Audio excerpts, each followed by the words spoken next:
Hello and welcome back to another episode of Beyond the To-Do List. I am your host, Eric Fisher, and this is the show where I talk to the people behind the productivity. This week I'm excited to share with you a conversation I had with Scott Allender. He is an expert in global leadership and organizational development. He co-hosts the Evolving Leader podcast. And in this conversation, we're talking about his brand new book, Enneagram of Emotional Intelligence, A Journey to Personal and Professional Success. He regularly teaches Enneagram workshops and conducts typing interviews and emotional intelligence assessments for not only individuals, but also teams that want to become more self-aware and more cognizant of the impact that they have on the world and level up their ability to do that. And in this conversation, that's what we do. We break down the Venn diagram of the Enneagram and emotional intelligence, each one of those individually, and then go to the center of that Venn diagram and talk about how, using both the Enneagram and emotional intelligence and this book, you can become much more self-aware, increase your self-expression, and chart a better path and journey to personal and professional success. And you don't need to be somebody who's familiar with either the Enneagram or emotional intelligence in order to get something out of this conversation. That is very clear. We do a little bit of a primer on both of those, then dive a little bit deeper. So I'll get out of the way and just say, enjoy this conversation with Scott Allender. Well, this week, it is my privilege to welcome to the show Scott Allender. Scott, welcome to Beyond the To-Do List. Thanks for having me. It's great to be here. I gotta say, I'm thrilled to finally have somebody back on the show to talk at least partially about the Enneagram. It's been a while. And speaking of which, last person that came on and talked explicitly or specifically about it was Ian Cron, who I know wrote the yeah, that is trouble. That's a tough act to follow. Yes. But it's been a while. But he wrote the foreword for your new book, The Enneagram of Emotional Intelligence, A Journey to Personal and Professional Success. Love that title. Love the topic. And for people who have never taken the time to dive into the Enneagram, I'm curious, how do you describe it to somebody who's like, oh, you talk about the Enneagram? What is that?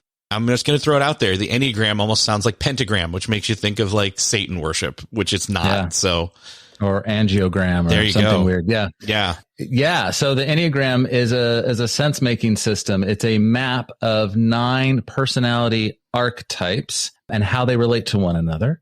And what sets it apart from other systems is, where other typologies might look at your preferences or even how people might experience you, the Enneagram is much more concerned with why you do what you do. So the journey with the Enneagram is all about getting connected to often unconscious motivations that drive our behaviors and that get us stuck in repetitive patterns of thinking and feeling and doing that are all part of these sort of personality archetypes that we form. And it looks at personality largely through the lens of an adapted strategy for getting our needs met as a young person. So we contain all 9 of these Enneagram types, but we over-identify with one because of our lived experience, and genetics and epigenetics play a role too. But we have this lived experience, and one of these Enneagram types became our survival strategy and our coping strategy, and kind of the way that we said, okay, this is how I'll make sense of the world. This is how I'll get love.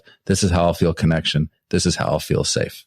I love that you stated that we really have all 9 as part of us, but it's, which one we really lean into as, our coping mechanism. And I think that definitely kind of points out one of the other things that sticks with me is I am a 5, and how I knew that was because of all of the numbers, of all the types, 5's unhealthy attributes were definitely what I could identify with. And that's kind of, what it means. And then when I was leaning into being healthy and taking my 5-ness into a healthy versus non-healthy, I could recognize, nope, when I'm doing my best, when I'm at my best, it seems to come out that way as well. I'm not sure. I know for you, I think if I've heard right, it took you a while to identify your type as well.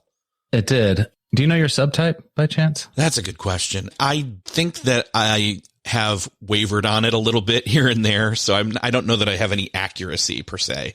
Okay. Well, that's what was a struggle for me. So ultimately I identify as a 3, but it's a special kind of 3, not special in the sense that like it's better, but there's 3 different subtypes for each type, and it has to do with these dominant survival instincts. So we all have a self-preservation instinct, which is all about how do I keep my body safe? Do I have shelter? Do I have food? Do I have water? Do I have these kinds of things? We have a social instinct, which is all about what is my standing in the group? Or if you go back to like survival in the Serengeti, if I run in the middle of the herd, I probably have less chance of getting picked off by the lion. And it has to do with that orientation. And then we've got the one-to-one survival instinct, which is all about my survival through creation and procreation and important one-to-one relationships. So all of these instincts are meant to be in perfect harmony and perfect balance within us.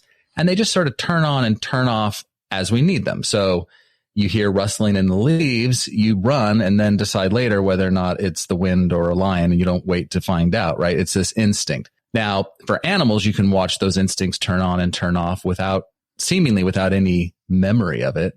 Us as humans are far more complicated. And so we have these lived experiences where one of those instinctual survival needs weren't getting met. And so we kind of turn up the volume on it, and we end up kind of having this one dominant instinct that's always on, even when we don't need it to be on.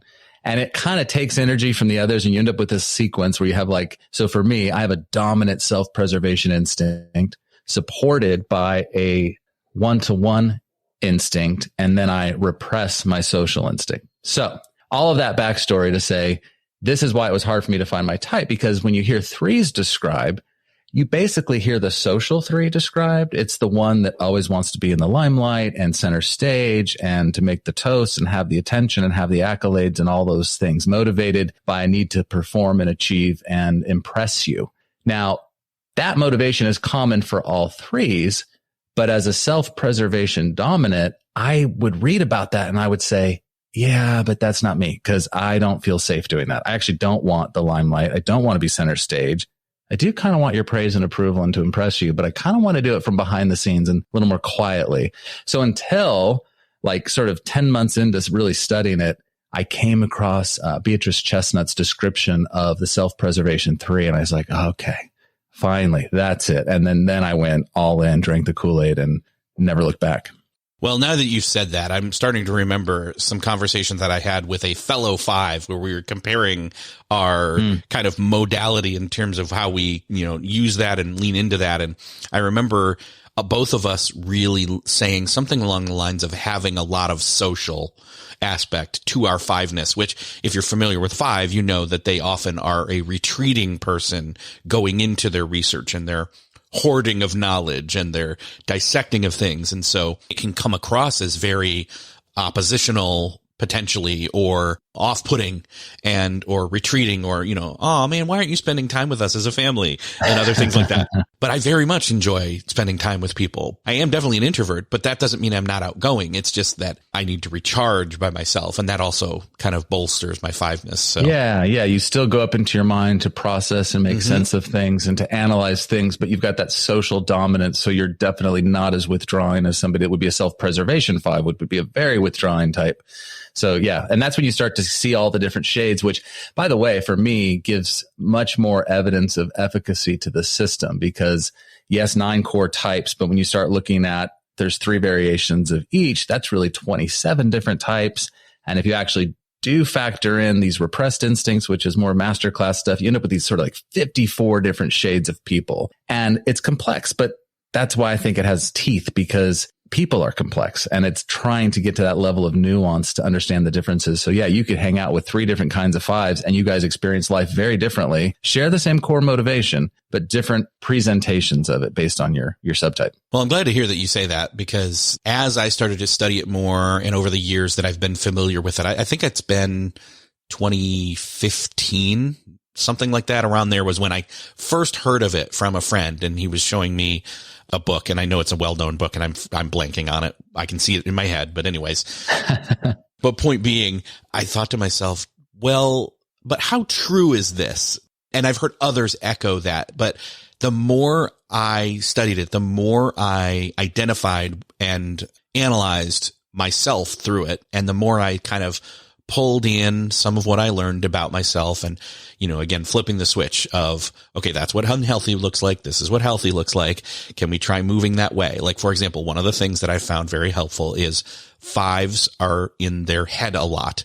And to be healthy, you get out of your head and into your body. And the more that I get into my body, actually it's something I brought up recently because Gretchen Rubin was just on the show talking about her book, The 5 Senses. And I thought this is almost a manual for a 5 to practice their 5 senses and get into their body and get out of their head and become more healthy. So yeah. Yeah, that's great. That's great to hear. And that is an often challenge, which by the way gives people, and this is true of all types, but stay with the 5 for a minute. It gives people sometimes a wrong experience or impression of you, right? Because the tendency to go up into the mind and to make sense of the world through thinking can give the appearance that you aren't wanting to be connected with them, or you're kind of withdrawn or not really present. But the truth is 5s are incredibly sensitive. In fact, part of the reason 5s go up into their minds is because of their sensitivity. They're a deeply sensitive person. And until you know a system like the Enneagram, you misjudge people because you don't understand that about, in this case, the 5, for example. Have you had that experience where you feel misunderstood in your 5-ness? Oh, totally. Yeah, definitely. And in fact, I'm thinking of my uncle, who was much more quiet and much more heady than me, but still had this very sharp wit and humor to him, and definitely not antisocial. And so it's like, what, different flavor of 5, I guess. So yeah. I can't confirm that for sure that he has that's what he is, but that's my high suspicion. Or it could be a 6. 6s are very heady and very witty. They can be really, really funny. So yeah, I don't know. But yeah, that's a good assumption to hang out around there. Sounds like a head type for sure. Yeah, definitely. So, okay. So we've taken a little bit of time here to kind of unpack the Enneagram a little bit as a refresher course, so to speak. It's funny because the Enneagram is visually, if you look at a diagram of it, it's got 9 points, and I love to see things visually laid out. The other thing I really love is Venn diagrams. So I'm thinking of the circle, one circle being Enneagram, and then obviously the other piece and title of your book is emotional intelligence, or EQ. And I'm curious, for people who don't know what that is, let's do a little refresher debrief on what that means. And then let's go to the center of the Venn diagram and connect them. All right. I like it. So emotional intelligence, widely studied, not widely understood in my experience. So it's typically at a high level, you might describe it as, self-awareness, self-management, awareness of others, and effective relationship management. That's sort of like a quadrant model. And if you zoom into that, you'll see things like empathy and self-regulation and these kinds of things. But it's all very kind of nebulous when you read these descriptions. And in my experience, I've been an emotional intelligence coach for some time, and I've taught workshops and things. And in fact, I was having this conversation just yesterday with a friend of mine, Dr. Rob Murray, who just wrote a book called Fighting for Heart. And he's looking at emotional intelligence and the experience of emotions as well from a non-Enneagram perspective. And we were both talking about how, when you ask people, do you want more emotional intelligence? They all kind of raise their hands. You say, can you define it? And they kind of mumble and don't really know how to define it. And then you say, what are you doing to cultivate it? And nobody's doing anything. And meanwhile, we've got all this research, and part of what sparked this book was doing the work of emotional intelligence, which is, in my view, helping people really to get more connected to what it is they're feeling, what those feelings are telling them, how to get curious about those emotions, how to question those emotions, and how to get information from all of that experience. And it also includes bodily awareness and the quality of our thoughts, which we can come back to in a second. But I was doing all this work and doing reports with people and coaching them and all that, and kind of not feeling like we were getting super far. And then also simultaneously reading all this research that both points to how important emotional intelligence is. So in a business context, sort of 70 to 75% of a reason a leader will succeed or fail is directly attributed to emotional intelligence measures. The cornerstone of which is this idea of awareness, self-awareness. And all this research was being published saying, but only like 10 to 15% of people are truly self-aware. So we're having gobs and gobs of information coming at us saying, this is what matters.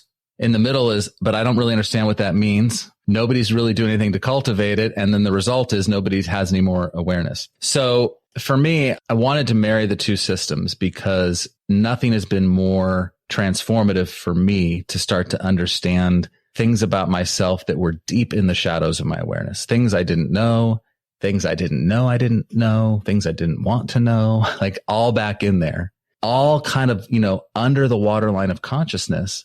And I'm thinking, this is the problem, is that we're getting really rational and logical with emotional intelligence. We're overlaying these frameworks and these sense-making systems, and we're saying, okay, here's how you show up. You need a little bit more of this, dial that to the right. You need a little less of this, and you do a little bit more of this, and then suddenly people will experience you as more emotionally intelligent. And people try, and they might do it for a time. But then stress and pressure come, and, default tendencies kick right back in, because people at a fundamental level often don't know why they do what they do. We run on autopilot most of the time. It's a gift of our brains that we can form these habits that allow us to drive to work without having to think about driving and talk on the phone and do all these other things. It also works against us because our whole lives become a bit automated. So I wanted to marry it up and say, I think the way we get to emotional intelligence, which has been, like I said, studied extensively, continues to be studied, and is pretty compelling in its importance, we need to put aside the logical approach. We need to go deep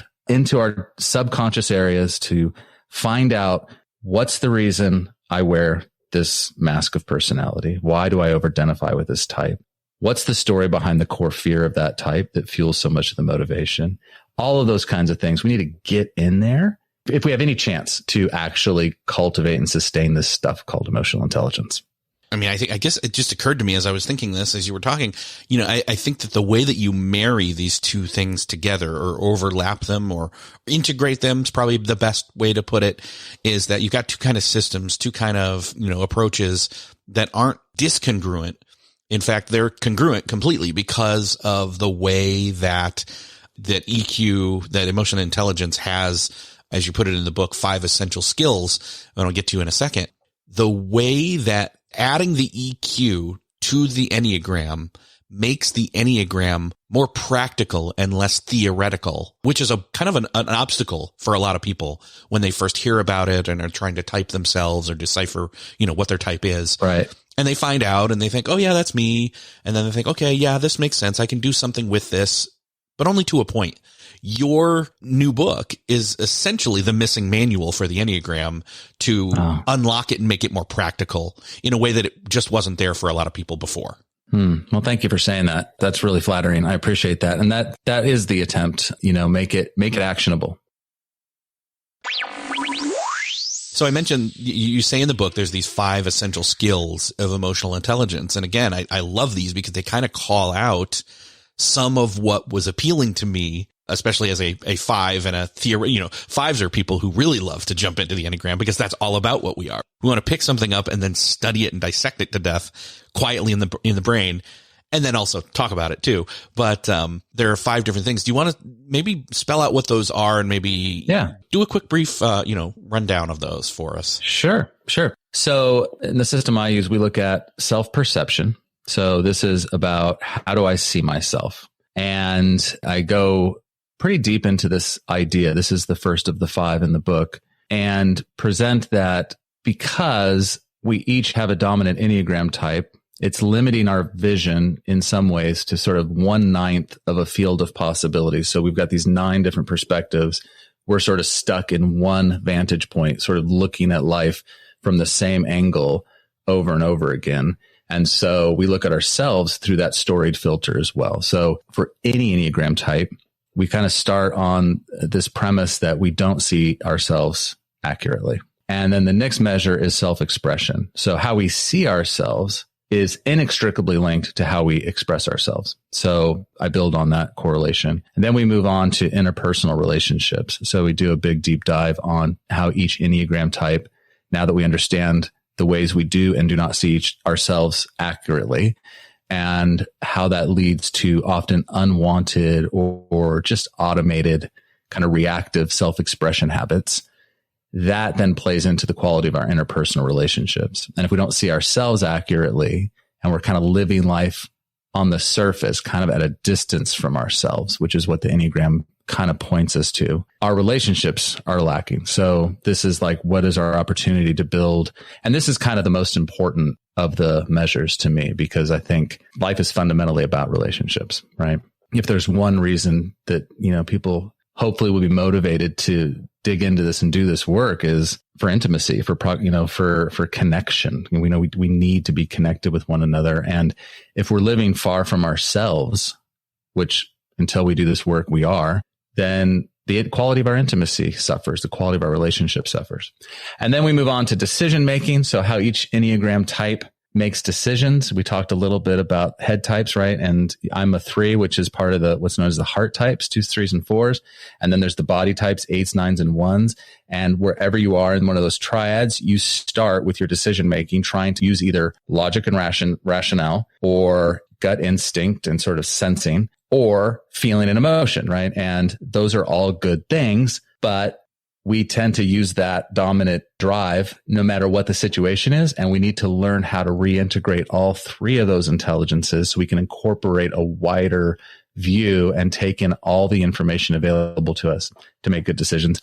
And then the final one, which became the longest chapter in the book, which is all about how do we understand and deal with stress? Like what are the default sort of stress mechanisms and our tendencies to fall prey to certain types of stressors based on our Enneagram type, and what could we do with that? The title of the chapter is called Stress Management because that's what the system calls it. I don't care for that term. I know what people are intending by it, but it just doesn't feel like the right description because stress isn't something that can just merely be managed. But I think we need to grow a greater capacity for coping with the stressors that come into our lives. And I think the book gives a lot of suggestions on how you might do that. See, and for me, as I hear you talk about those different pieces, I kind of see those visually connecting to each other as well when it's, so follow me here in your head as I'm a 5, paint the picture in your head. So self-perception is, can you draw it on a chart? Do you have a flip chart or something you can use? Yeah, that would be great. So self-perception is essentially for me, another word or another code word for awareness, self-awareness. And it's, knowing yourself, but knowing yourself is only one piece of it. And that's kind of, and see, that's kind of where, not to poo-poo the Enneagram, but that's kind of where it feels for a lot of people. It stops. It's self-awareness and nothing much more.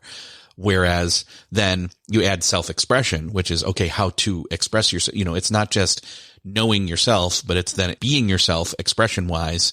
And the 2 of those for me kind of go hand in hand as your interpersonal relationship with yourself first and foremost. And then you can, once you're good at, well, not once you're good at those, we're all practicing all the time, but those 2 pieces, self-perception, self-expression, integrated into interpersonal relationships, then means you have healthier relationships because you're more fully being yourself. And then where the other 2 pieces come in, obviously decision making is one of those things where if we're on autopilot all the time, we're not really making intentional decisions. We're just kind of default decision making, which is not always the best place to be operating out of, especially when, here's the 5th one, when stress comes into the situation, which seems like that's a constant at this point, then it's where do you go? What do you do? And if you don't have all the other ones in place first or at all, if you don't have any self-perception, when stress comes into the mix, you're not thinking in terms of, wait, who am I and how am I best operate?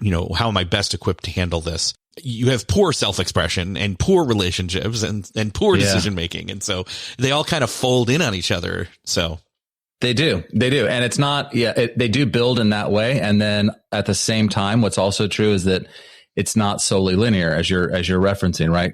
To pick up on your last point, if we suddenly become overwhelmed by stress, everything starts to unravel, right? How we see ourselves, each other, our relationships, making decisions, all of it becomes problematic, right?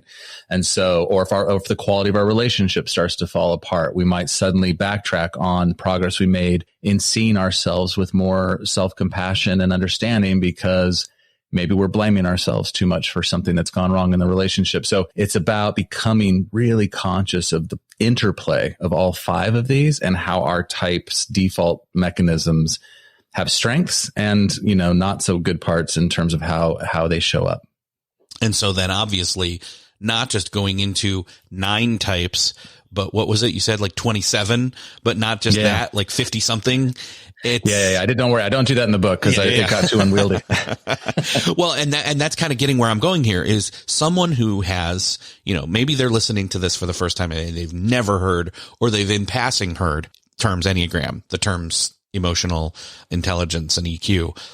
Can they come to this book and have this be the starting point for one or both of those things, especially because you're integrating them into each other? And like I said, making it more practical. That was the intention. I remember when I was first talking with potential publishers, they said, who's it for? Is it for Enneagram experts or novices? I said, yes. And they say, is it for somebody that really understands emotional intelligence or doesn't? I said, yes. I wrote it with the intention of you can know nothing about either of these. And I think you'll be pulled into it and be able to understand what we're talking about and get something meaningful out of it. And hopefully, even if you have quite a bit of exposure and experience with either of those systems, you'll get something new and fresh out of it. Okay, so here's the part where I think maybe might be helpful to somebody, especially if they're a 5. What do you say to me, a 5, who starts reading the book and you say, oh, I noticed you're reading my book. What do you think of it? What are you getting out of it? Like, what are the questions, the standard questions, or, what's the dialogue you start with someone like me in terms of making sure I'm learning / getting the most out of it? I would probably just start by asking you what you're wanting to get out of it. So you started the book. What were you hoping to get out of it? Anything in particular? So I'll be honest. So I'm in that spectrum of, I wouldn't call myself an Enneagram expert. I would say I'm not a beginner either. I would say I was probably 45, 50, 60, somewhere in that range of, I've studied it, maybe a little higher than that. I don't know, but only got so far in terms of applicability, as you can see from the language I've used previous in this conversation. And so I thought, emotional intelligence, that's that's an aspect. And then when I started to dive into the book and understand what you meant by that and, what that looks like, especially because in the subtitle, you're talking not just personal, you also have professional. So it's personal and professional. That's almost work-life balance, in my head, and something we've tackled on this show before. That's kind of where I'm coming at it from, is like, okay, you know what? What's some extra, not just extra, but what's the next step in my, not just Enneagram growth and journey, but my personal and professional journey in terms of, can I deepen my self-awareness? And funny enough, can I deepen my self-expression and relationships? That's kind of where I came from. Yeah. And that's where I would probably hone in for a 5. I would ask, of these 5 measures, what matters most to you? Knowing that probably a lot of 5s would say, I get misunderstood, or I have challenges in my self-expression. I sometimes don't insert myself quite enough and speak up enough. Or when I do, I might be a little too analytical and lose people in the conversation, which is sometimes what 5s report. And I would ask you about the quality of your interpersonal relationships. Is there something in there that you would want to see changed or improved or deepened? And that would be like if we were sitting down and having kind of a coaching conversation around using this tool. But you already hit on something that most 5s take a long time to come to, which is I got to get out of my head and into my heart and my body. So you said body, which is absolutely true, right? And then how do you open up the heart center? Because again, 5s are naturally quite sensitive. And part of the reason the over-identification with thinking and analysis is a way to stay at a distance from the heart, because there is such a sensitivity to it that 5s fear being overwhelmed by emotion. So there's this, you'll often see 5s go off and process their feelings from a distance and then maybe talk about them later. I know 5s in my life that'll come and share some feelings they had about something that happened between us 3 days ago, right? But not in the moment, was hard for them to experience it because it felt overwhelming. And so part of the work with the 5 then is how can you start to try to open up your heart to experience feelings in real time? And the book talks about that as well for the 5s. And each of the 9 types have a struggle with, one or more of those 3 centers of intelligence. And so, yeah, I think, and then I also offer non-type specific growth practices towards the end of the book where these are common to everyone. Here's some things you can do and try to, again, try to integrate all 3 of those centers, because for example, decision making, feelings are at play, even though we over identify all of us, regardless of our type, right? We tend to think of good decision making as being purely rational and purely logical. And all that means is that you're not really conscious of how much emotions are at play here and influencing the way you're thinking. You're not conscious yet of what your body's telling you and those sensory signals that are coming up that's influencing your thinking, right? So for example, I use an example in the book about, it was way back in 2011, but there was this study of judges in Israel who were seeing people up for parole. And before 10 a.m., the average rate of people being granted parole is around 66%. And then after 10 a.m., it starts to fall off terribly.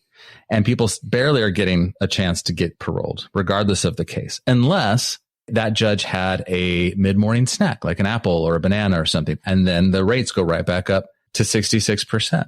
That's a perfect case study in a judge who I'm sure thought they were being just as rational and just as fair as they were before they got hungry, as they were when they got hungry, but just disconnected from what their body was telling them. Their body was under-resourced. It was creating an emotional experience that informed decision-making to the detriment of somebody's very freedom. So we look at a lot of those kinds of cases in the book where we have to be connected to all three of these things. And the Enneagram doesn't just describe your personality or describe where you're stuck.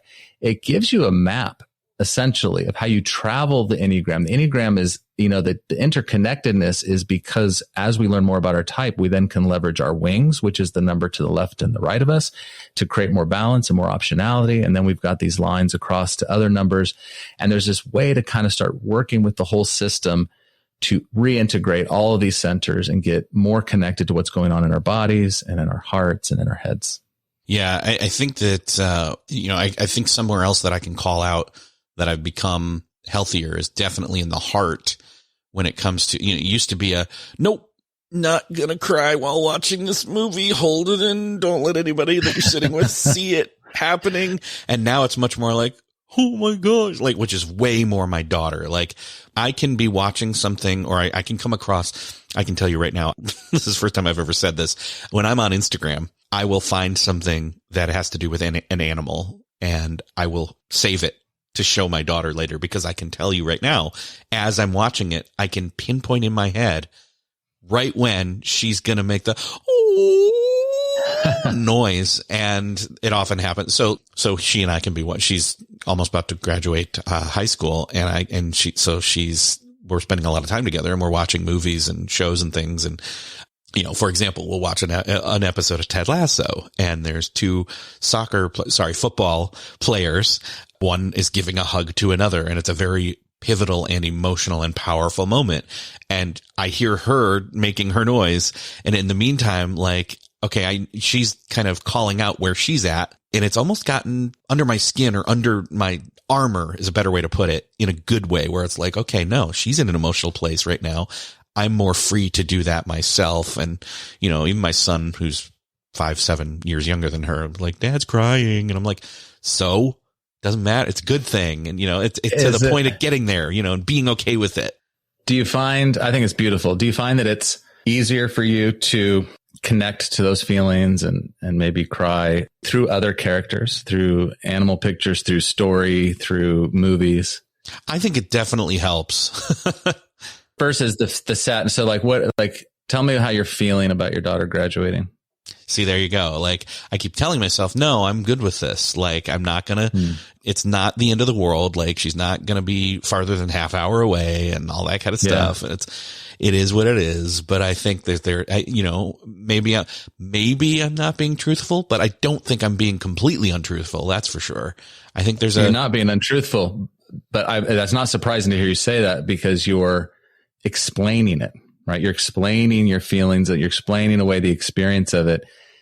And this is said with love, right? But that description is what you're struggling with is well, not struggle, but where you're going to is up into the head to describe what's going to happen and how it'll be okay, versus where the real opportunity, the real work would be to just connect with the deep emotions of probably pride and sadness and just feel it, right? Without going to explanation. Is that a harder endeavor for you?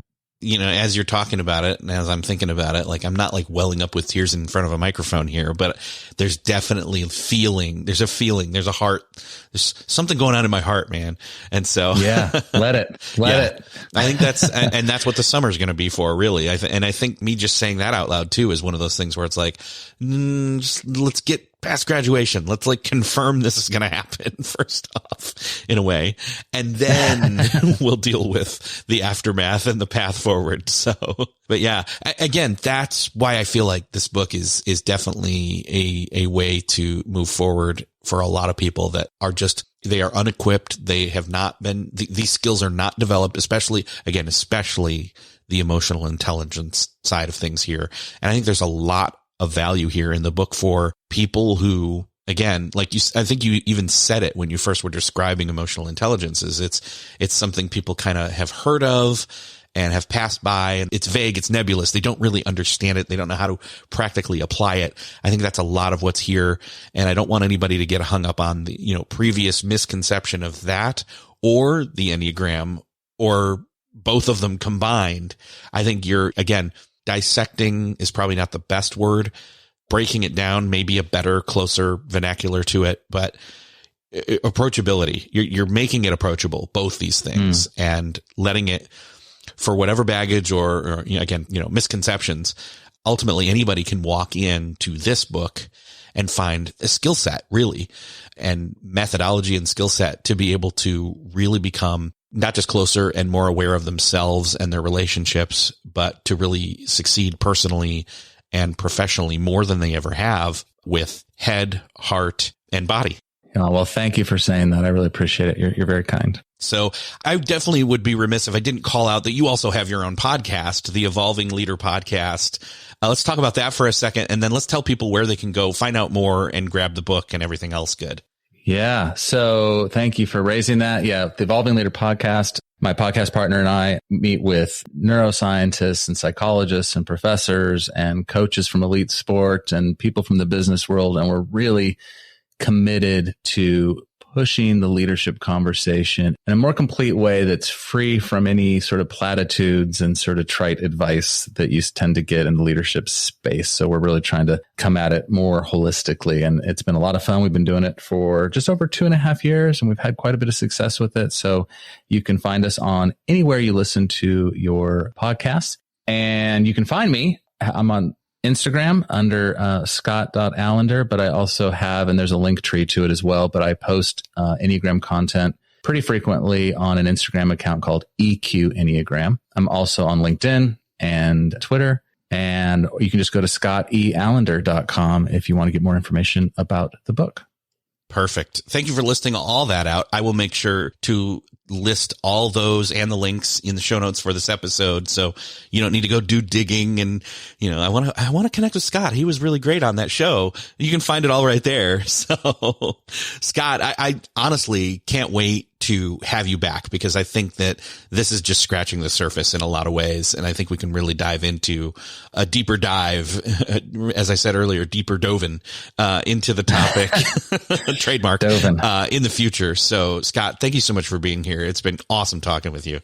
Thank you so much. This has been delightful, and I'd love to come back. So anytime. Well, that's another podcast crossed off your listening to-do list. I hope that you enjoyed this conversation with Scott Allender as much as I did recording it. And I hope that if you were unaware of these topics of the Enneagram or emotional intelligence, that you found an entry point into one or both of those, and especially the way that they're connected. But not only that, I hope that if you were familiar with one or the other, that you were able to latch on to a new one that will add on to your understanding and your perspective on whichever one you were already familiar with. And if you were familiar with both, like I was to a certain extent, I hope that this conversation furthered your understanding like it did for me. If any of those things are true, I know it's going to help somebody else if you do me and someone else that favor of sharing this episode with them. Think of that person and hit the share button wherever you're listening to this, or head on over to the show notes at beyondthetodolist.com and share it from there. Thank you so much for sharing. Thank you again for listening, and I will see you next episode.